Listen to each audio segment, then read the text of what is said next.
Fans of 2001's hand-holding simulation Pico can finally take heart.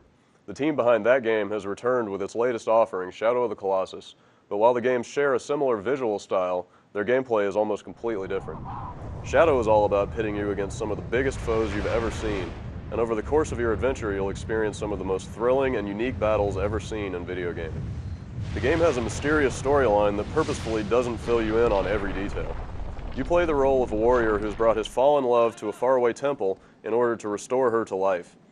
The only way you can do that is by searching for and defeating 16 enormous mythical beasts that roam the countryside.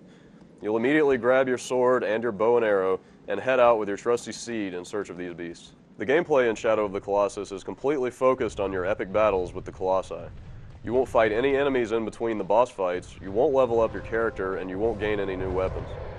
Finding a Colossus is as simple as heading out into the sunlight and holding up your magical sword.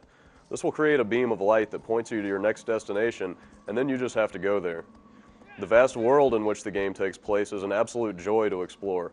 You'll travel through plains, forests, and deserts, wander through underground caverns, and swim across wide lakes as you search for a way to reach your next enemy. Each of the 16 Colossi has a really creative and unique design, and you'll have to use a combination of your sword, your bow, the environment, and especially your wits to defeat them all. Each monster has one or more weak points, usually located on their heads or otherwise high up on their bodies, and you'll often have to climb right up them to reach these points and bring them down. This actually feels as much like a puzzle game as it does an action game, since you have to use a lot of problem solving and experimentation to figure out the solution to each Colossus. You'll do a lot of climbing, hanging on, and flailing around as the Colossi thrash and try to fling you off, and this makes the battles incredibly exciting to watch and to play. The controls for jumping and grabbing aren't as responsive as in more action-focused games, and they take a little getting used to, but you get the hang of it quickly. And don't be concerned that you're basically only fighting a series of boss battles throughout the entire game. If the designers had included a bunch of trivial enemies and menial puzzles in between the Colossi, it would have just diluted the game's purity of focus.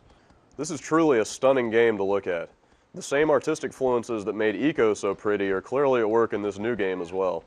The world is immaculately detailed, the characters animate with lifelike expressiveness, and the Colossi are all imposing giants that shake the very earth with their footsteps.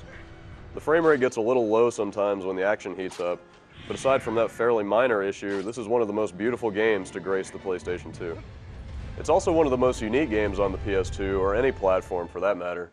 You've never seen or played battles quite like the ones in Shadow of the Colossus, and the game's larger-than-life action makes it easily recommendable to anybody with an appreciation for cerebral, slightly offbeat adventure.